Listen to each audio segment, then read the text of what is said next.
As I said, networking is all done, but we're going to do one more thing before we let you go on networking. We have a quiz. We have a quiz. I want you to fill it out right now. You're not going to get graded on it. Well, at least you're not passing this in.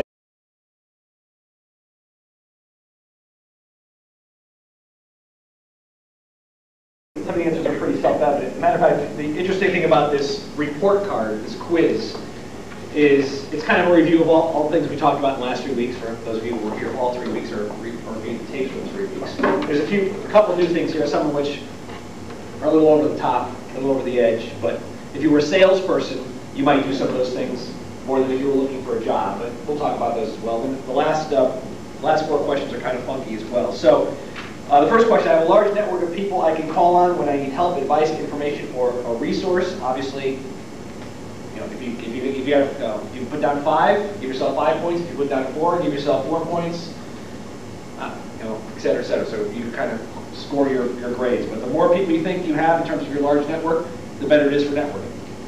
When I meet someone new, I record and file information about that person within 24 hours. Again, 5 being very true. Give yourself 5 points. 4, 3, 2, 1. Obviously, this is the kind of mindset you need to have. If you don't have it today, it's the mindset you need to have tomorrow. I think we were talking to Peg last week about how she started talking to someone in the pool who was was a HR person at a company she was thinking about getting involved with. Milford Hospital. I'm not sure if she went in within 24 hours and wrote down the person's name and number, but she's hopefully going to start doing that in the future. Okay. I add at least one new person to my networking file at least once a week. Okay, when you're out talking to people, making new friends, you're calling up friends, meeting friends at parties. There's a lot of picnics now at this time of the year. Meet one new person a week is not hard to do, even if it's someone in the company. You're dealing with, Dee had a telephone call with someone about this 1099 issue. That's a possible new contact. If it was someone local, obviously, if it's further away, it might not be as good of a contact. Again, 5 points for 5, 4 points, blah, blah, blah. I follow up with new contacts immediately writing a note, making a phone call, or sending a clipping. A little over the edge. But if it's someone you think is important to you in terms of your job search, or if you see their name in the paper about something, or if you see something, their picture in the paper, or something local, you really should pick up, cut it out, send a quick note, and you have the ability to call them up several weeks later. Oh, by the way, I saw your picture. I hope you got a copy of it. I want to talk to you about blah, blah, blah, blah, blah. I keep track of special things like their family, hobbies, achievements that matter to my contacts. Again, it's probably more for sales than you, but you never know. Obviously, the more you do, the better it is. Number 6, I can easily find out when I was last in contact with someone by looking at my networking file. That's important. It's definitely going to be important as you're going through talking to a lot of different people. When you go and talk to one network contacting person and they give you 5 names, now all of a sudden your list grew to 6. And you go to those 6 people and they each give you 3 names, now your list has grown to 18. You want to keep track of these folks so you're not talking to them too often, but you're not talking to them too long of a period of time as well. When I mail something out, cross off a resume, because you're not going to mail out a resume. Sales letter, change of address, I can count on having the correct names, spellings, titles, addresses for everyone in my network. That's why it's very important when you meet with somebody to get their business card. You want to get their business card so you know how to spell their name, how many different ways to spell Tracy. There's different ways to spell Lisa, right? We got an L-I-S-A, we got an L-I-Z-A. People, they butcher my last name over and over again. So you want to make sure you leave a positive impression when you send that follow-up note. I know about and acknowledge special dates like birthdays, anniversaries, and holidays. You might want it for your close contacts. Obviously, for some of the people you're networking with, you might not. But again, it's another excuse to talk to somebody by sending them an e-card. It's a close friend. A lot of these questions of work, you have the job and working with that, then you would have, you would remember what the birthdays were. Well, hopefully, in the primary contacts, you didn't have this. Some of the ones that are, that you really know well, like relatives and friends. People here at work, right? Janice's birthday is, September 15th, and you guys have gone since September 1st. Hey, you send her an e-card and pick up the phone and call her up and say, oh, by the way, I got two more companies on my list. You know anybody at Company X and Company Y? Oh, by the way, my neighbor works there. It's always an excuse. You're always looking for an excuse to pick up the phone or send an email to somebody, not being too intrusive, but also making sure they remember that I'm still out here, I'm still looking for a job, and thanks for all the help you've given me in the past. Number 9, when I want to give a business gift, I can count on my networking file to give me an excellent idea of what the person might like. That's definitely over the top. That's more of a salesperson. I make it easy. 10, I make it easy for others to add me to the networks by providing my business card, notifying them of address changes, and keeping them informed about my career progress. After you folks finally do get a job, and you all will get a job, you should have a letter sent out to all your networking contacts, thanking them for their help, offering them to help them in the future. We'll go over this in several weeks. Offering them to help them in the future and giving them your new name, your new place of work, and where your address is, and what your phone number and email is, so they know how to contact you if they need anything. 11, when friends ask me for the name of a good resource on a particular subject, I'm usually able to locate one from my network. 12, when the moment comes, I can usually tap into my network to wow a prospect, a boss, or a potential employer with special information or an expert resource. That's also nice to have, obviously. Number 13 is the last 4 of the funky ones. A particularly argumentative and hostile guy is holding forth at a business reception. One you're hosting with 2 of your peers. He's not wearing a name tag, so you don't know who he is or what he's doing there, and he's fixed on you as the prime member of his audience. Do you, A, interrupt the tirade and ask him his name, rank, and serial number? Who said A? B, wait until he stops to catch his breath and then ask for his credentials? Who put B? Okay. Give yourself 1 point for B. Who put C? Listen, make eye contact, and gracefully excuse yourself to greet a newcomer to the room, promising to return and try to find out who this guy is, hoping he's just a windbag who drifted in to get a free drink. Give yourself 5 points for C.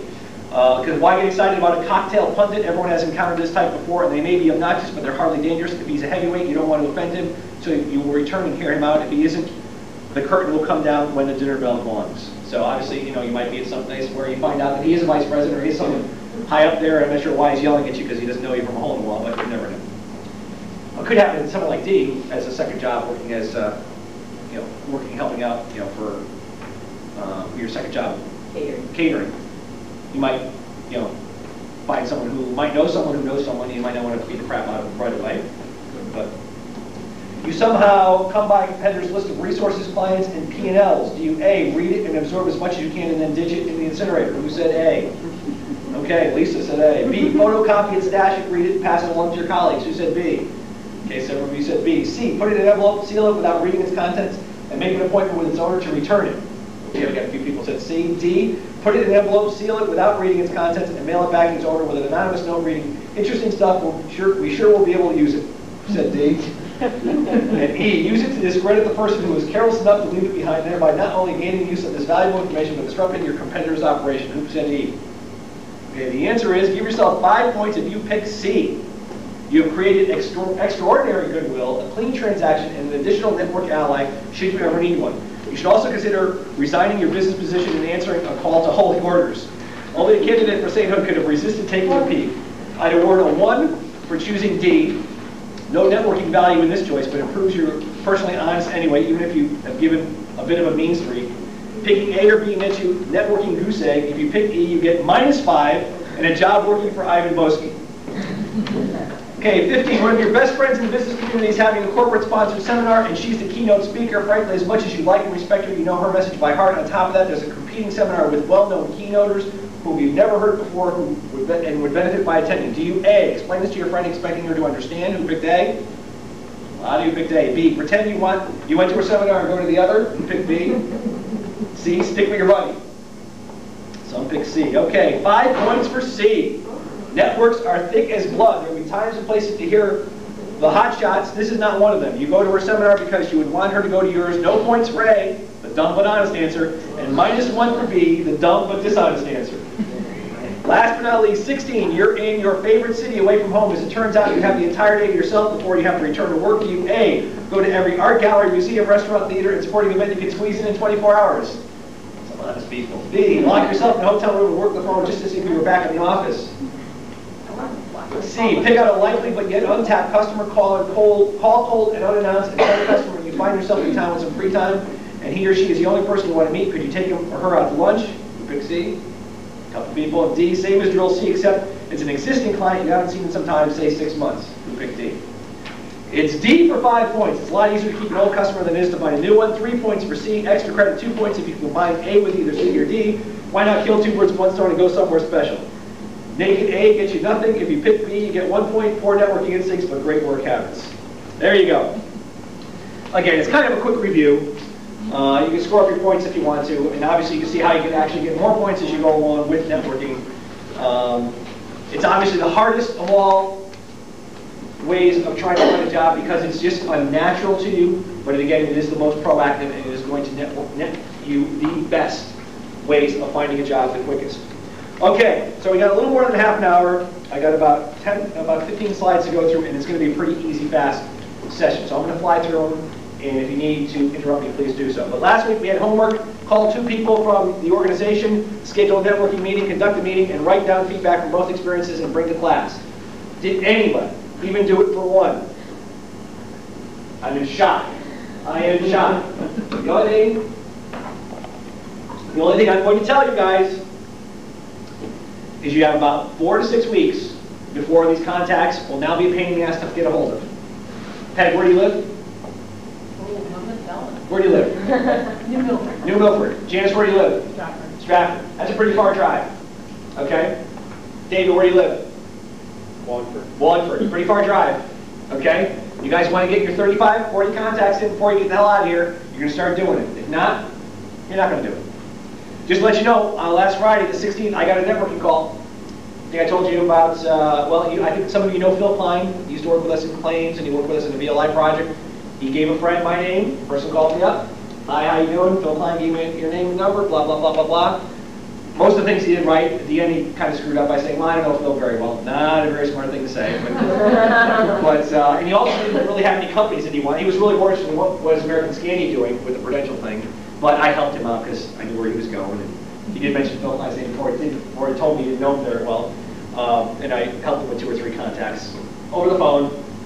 Matter of fact, if Maureen were here, Maureen would tell you she had 2 calls last week out of the blue, networking calls. You know, wanting to talk to her about who she knows and what she knows. And she said, you know, this was the first time it happened to her, probably in a long, long time, if ever, and she actually knew what to do because, you know, of hearing what was going on. Okay, so we talked for 3 weeks about networking. Now we're going to talk about 1 week about all the other methods combined because all the other methods are passive. Okay, all the other methods are passive. The only active way is networking. The only way you feel in control is if you are using the networking technique. But for all the other methods, the probability of finding a job, 10 to 20% of the people that are using recruiters will find their next job. 2 to 10% for direct mail, 5 to 10% of want ads. Internet is growing, it's 1 to 5%. So we're going to talk a little bit about all of those methods. And with recruiters, we're also going to talk a little bit about employment agencies. Not that I'm an expert at it, but since we brought it up from last time, we're going to talk about it a little bit. So a type of employment businesses, businesses that are in the, or companies that are in the business of trying to help people find jobs one way or another. Obviously, there are employment agencies. There are temporary agencies. There are what's called retainer search firms, usually for the higher end level positions. But hopefully, if you're not there today, you might be there tomorrow. So I'm going to go over a little bit quickly with you about what a retainer search firm is, and contingency search firms, which some of you folks will also be taking a part in if you have not already. You might have had a recruiter call you up and say, I know of a job that you'd be perfect for. I'd like to send your resume in. How many people have ever had that happen to them? Okay, 1, 2, 3, 4 people. Those are most likely contingency recruiting firms. So let's talk a little bit about agencies. Employment agencies. I have not had a whole heck of a lot of dealing with employment agencies, but I would suggest you pick up the phone and you try to have a conversation. I think it's worth having a conversation. I think the thing you want to make sure of when you talk to employment agencies is you really ask a lot of detailed questions about what is the process. Okay, so they're obviously in it to make a buck. They're not really as concerned with you as they are with themselves. So you want to find out, if you hand them your resume, are they going to send out that resume to other companies without you knowing about it? Because you don't want that to happen. Or as contingent recruiters do some of this as well. You know, as we said earlier, it's better for you to reach out to the company directly instead of an employment agency doing it. Obviously, it's a little more scary. But if I have 2 candidates, I'm in a company, I'm hiring somebody, I have 2 candidates, one comes from an employment agency and one comes directly to me, and they're both equal, I'm going to pick the one who comes directly to me because this one costs me money. It could be 1%, 2%, 10%, some contingency search firms, 15 to 20% of the first year's salary. I'll have to pay as a company. That's extra money out of my pocket that I don't have to pay if this person comes to me directly. Same thing with employment agencies. So you want to find out what their process is. I know, you know, it's in all professions. I mean, Leah's profession has the same issue. When she was looking to switch jobs from Waterbury down here to the Bridgeport area, she really got pissed off with one of the recruiters that were helping her out because they were blankly sending out her resume. And it got very perilously close to sending out her resume to her current employer. So you really want, and obviously you don't have that issue today. You might the next time you're looking for a job when you're with a company. You want to make sure that you have control over your resume and you have control over who you're seeing. You just might want to tell people, you know, the people you work with. I know this is your process, but I want to know who you're sending the resume out to before you send it out. Get that in writing. Temporary agencies, if Bill Jordas was here, he talked a little bit about temporary agencies. Temporary agencies are a great place to test the water. You're not really sure where you want to work, you're not really sure what you want to do.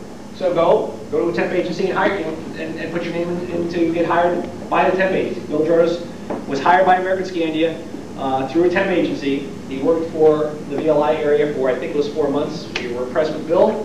Heidi. We hired Heidi from a temp agency. Who else did we hire from a temp agency? We hired Roberta. We hired Georgina. We hired, oh, there's 2 more that are raising their hand. So it's a great way to get your foot in the door. Obviously, you're going to be moving around to a bunch of different companies. Obviously, you're not set in a full-time position. It's also a great way to find out what the culture of the company's like, right? You've heard a lot of great things about company XYZ. Is it really true? Or you've heard a lot of bad things about XYZ. Here's a way to go in there and actually see what's going on and at least get your foot in the door. Matter of fact, if you do go the temporary agency route, I strongly encourage you to do a lot of networking. I mean, it all probably worked out for everyone who raised their hand and who's gotten a job here at a temp agency, that you worked in the area that you were temping for. Okay? But there's also a ton of other jobs out there within that company. And if you figure out through up here, you know, someone from the club downstairs, the health club downstairs that works with someone in marketing, or works with someone in sales, or works with someone in product development, or works with someone somewhere else in that company, hey, let's go out, can you introduce me to them? Can we go out to lunch together? I'd like to find out what's going on in that area. Or can I pick up the phone and call that person up and tell them you told me to call, and go out to lunch with them or spend 15 or 20 minutes with them just to find out what's going on and go through your normal agenda, etc. I mean, whether it's formal or informal, you want to go through the agenda. You want to find out things about that area and see if they're hiring, how the work is over there, etc. So that's it on agencies. Retainer search firms. These guys work for an employer. They do not work for you. So American Scandia or Prudential Financial might hire a retainer search firm, the David Weiss retainer search firm. And they say to David, we want to hire such and such a position. And usually they're pretty high up. So it might not be, like as I said, your position right now, but it could be. We want to hire a director of tax. Okay? We want to hire a vice president of tax. We are going to pay you $30,000 to do this, whether we hire your person or not.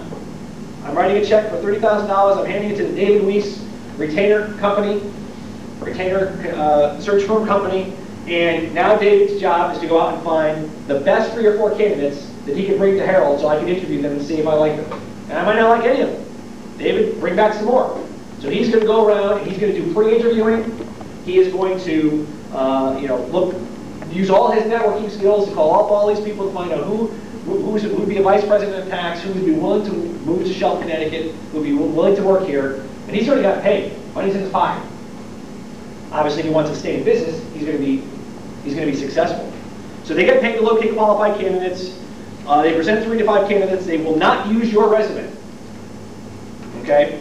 Because they will get all this information. They'll put it on a profile sheet. They'll put those 3 profile sheets in the exact same format, and they want to present that person, kind of ambiguously, okay, without saying, "Wow, David's font looked really good in this." They're going to put it right across the way, and this other company's going to come in and pretty much, or the company's going to actually then interview 3 or 5 candidates. I was hired by Guardian through a retainer search company.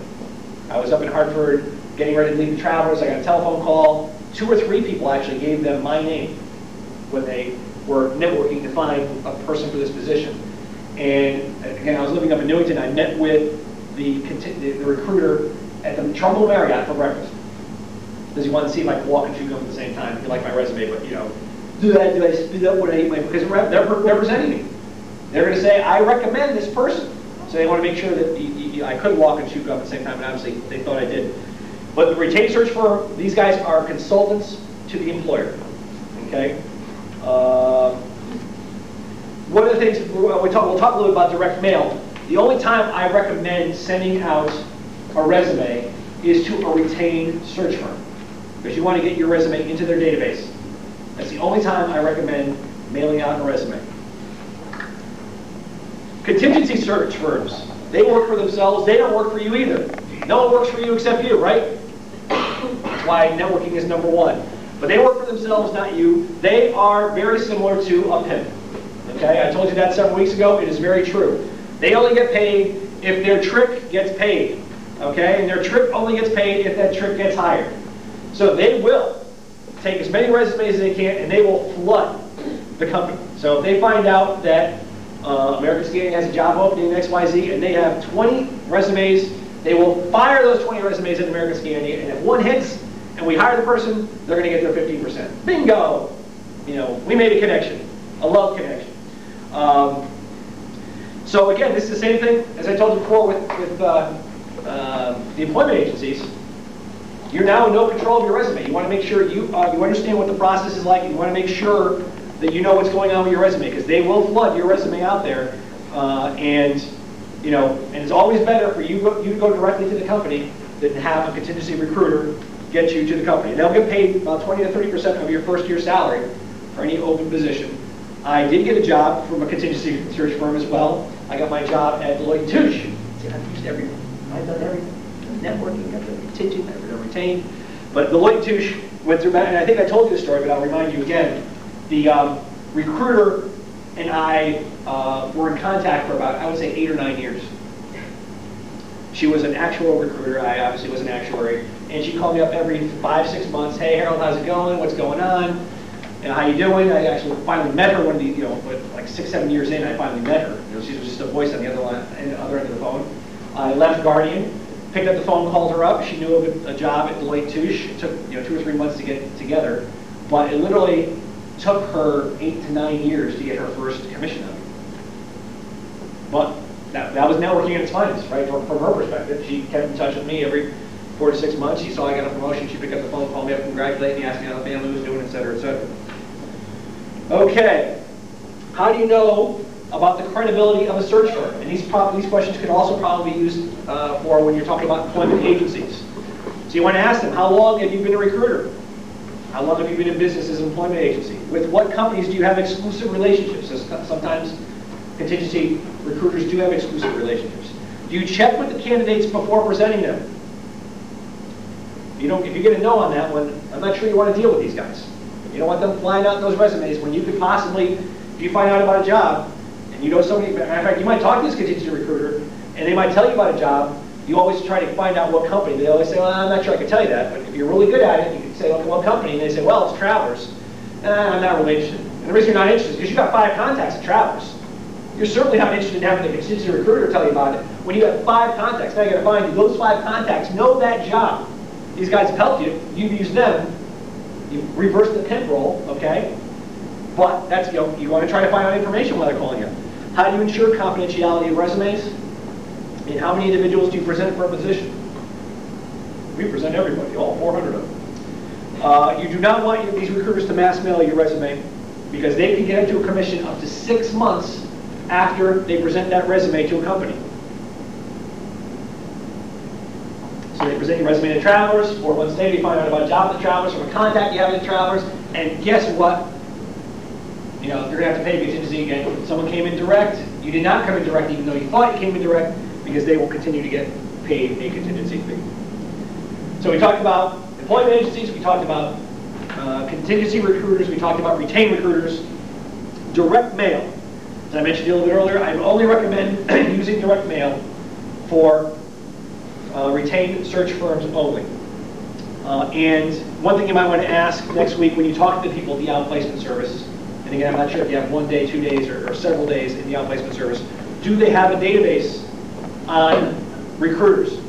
Because if they do, you could download a Word, you could download the information that you could do a mail merge on with your cover letter and send it out to retained search firms. And you can find out, you can actually do a search for retained search firms in financial services, or if it's in nursing, or if it's in whatever, to see who's doing what, so that you can get your resume out there. Again, their administrative staff can help you download this information. Well, I think I said everything I wanted to say there. We will talk about cover letters in a few weeks, so we'll tell you what cover letters you should be using. But I strongly recommend, I'm not sure how much stronger I can get with all capitals, is do not direct mail to companies. It's passive, it's out of your control, and it's fairly worthless. And I told you the story about that CEO who was from the International Oil Company who was doing that several weeks ago. He might still be looking for a job for all that guy. Okay? You do not want to do that. You want to stay in control of your search. Wanted ads and internets. There's two kinds of advertisements. Open advertisements where you actually go in the paper and you actually see which company is actually advertising. There's some out there that I'm sure you've looked at because some of you have looked for jobs for a longer period of time than you care to admit to me. The company name is not concealed. And those are, when you have a job, those are very, very dangerous because it might be the company you're currently working for. And as I told you, I think I told this, Stacy Fontana and I would have lunch every once in a while, and she said, oh yeah, so-and-so, send in their resume to us, and they work for you. Okay, well, okay, so luckily it was more of customer services people than our people, but those blind advertisements could come back to haunt you currently, if you currently have a job at a company. They're almost never responded to. And you should definitely restrict your time spent looking on the want ads in the internet. If anything, you want to get ideas for what companies are looking for jobs, and then again, you want to look at your contacts, or you want to put them on your or you want to put those companies on your list of 25, and you want to try to network into those companies. So I know that one of the funny things I think we talked about several weeks ago, not in class but outside of class, was Subway. Subway's always advertising. Boy, they must have a really crummy company because everyone's leaving. That's what I think one of you guys said. I said, well, you know, American Scania 4 years ago was always advertising because they were always hiring because they went from 50 people to 1,500 people in 3 years. Were they a crummy company at that time? The answer was no. Why is Subway hiring? Well, they might be expanding. Why? Because they are the #1 company in the world for sandwiches. They're #1. They pass that over, and I think they're damn close to McDonald's and Burger King, if I read the article correct. Well, not Burger King, because Burger King's #3. I think they're darn close to McDonald's in annual sales. They're growing. Are they a shitty company to work for? I don't know, they might be, but you got to network and find out. But don't just dismiss them because their name's in the paper all the time. They're looking for help. You know, that's what you want to use want ads for. That's what you want to use the internet for. But you certainly don't want to use it to send your resume in blindly, unless, and ever blindly. Again, if you know an HR person that's there, you want to walk that resume in. You want to set up a meeting, you want to walk that resume in. Okay, tips. We're almost done, folks. Learn to skim the papers and the websites in a few minutes. Okay? You don't want to spend a whole heck of a lot of time there. Again, it's one of your avenues, one of your methods. You don't want to spend a whole heck of a lot of time doing that.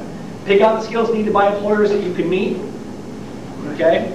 Concentrate on their needs at the start of your cover letter and match it with your skills. Again, we're going to go over some cover letters in several weeks.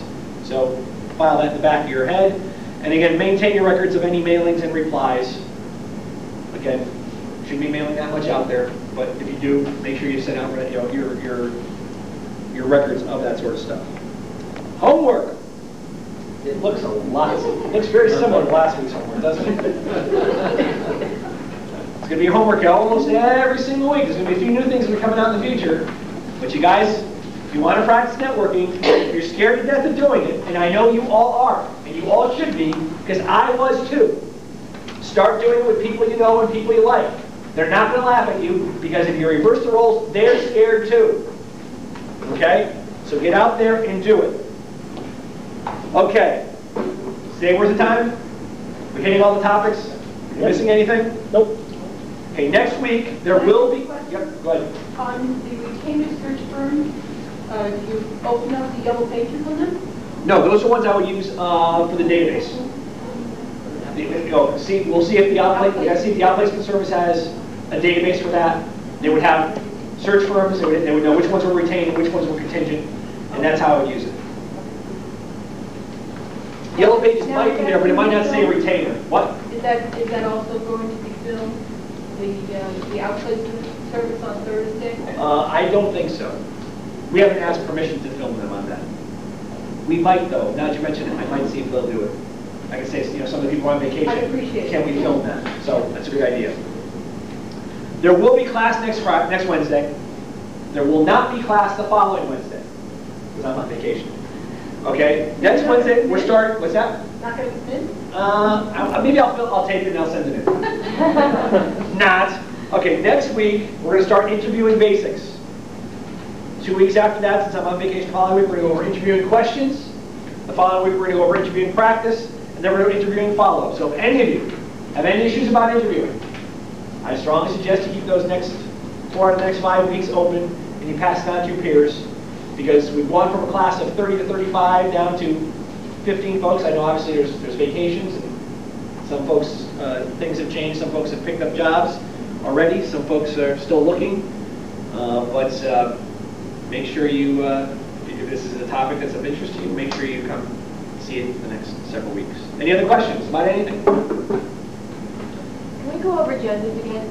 Agendas? Yeah. Okay, go. What's your question? I was trying to write one up and it's obviously for us, right? We're going to kind of like follow it mentally in our head. We're not going to really like put it out there. We're just going to let them know when we go into the networking meeting, basically hit the steps, introduce ourselves, thank you for time, give them our 2-minute drill, ask them questions, thank you, and get out. Is that the deal? So the question is about agendas, okay?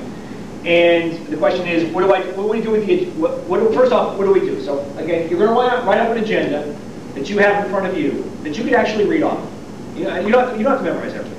You know, there's enough things to memorize with your 2-minute drill, et cetera, et cetera. But I have it in front of you. You don't have to hand it to them. So when you first introduce yourself, you say, hey, look, here's what I want to do. I want to introduce myself to you. I want to get your advice on some key things that are important to my job search. So I have a few questions. I'm hoping you give me some contacts of people like yourselves in the industry that can help me out. And if there's anything, blah, blah, blah, blah, blah. And so you spend 2 minutes on that. Then you go through your 2-minute drill, and then you go through your questions. So the key thing you want to worry about on your agenda is, what is that question that's going to go from your 2-minute drill to getting them to start talking? What is the 1 or 2 questions you want to get that are going to be kind of industry, business related? And then boom, those 5 to 7 questions about what recruiters or employment agencies you use, what other contacts do you have? Here's my list of 25. What other companies should be on that list? What companies should I take off that list? Those are your guts of your networking agenda. I have another question then. What if this network, this contact is not anything, like for example, I'm going to go with operations, I think. What if this network contact has nothing to do with operations? So I'm talking pretty much my whole background is about operations and they're, I don't know, marketing and they care less about operations and blah, blah, blah.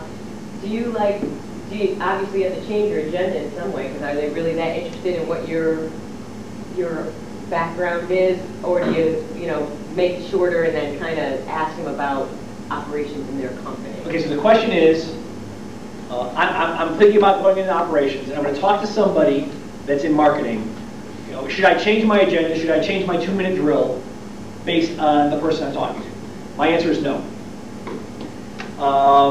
The person who called me up the other day happened to be a marketing person. Okay? And he knows of me as someone who works for American Scandium. He doesn't know who I know in marketing. He doesn't know who I know in sales. You want to be in operations, you can talk to someone in marketing. You think they might know someone on the operations side of their company. Okay? They might know their neighbor is in operations or customer services. I mean, the only thing I would suggest when you talk about operations is you explain it a little bit more of what operations / customer services, because a lot of people think of operations as manufacturing operations instead of the backbone to what we do. But you want to tell them who you are so they can help you get to what you want to get to. So your question, you might change that initial question a little bit to say, hey, look, I have my resume. If you saw a resume like this, what do you think of the format and the style? Should it be 1 page or 2 pages? I'm not sure you care about the answers. You're going to write down the answer. But you want to get them talking and figure out what you might change that first or second question. But those other questions are still the same. Who do you know now? Who do you know in this company? Who do you know in these companies? Because he might know that so-and-so works for XYZ company, but he doesn't know if they're in marketing or in sales or in product development. You're just looking for a contact. Okay, gang, get this homework going. Come on now. Let's go. Pick up the phone. Call your peers. Have a great day.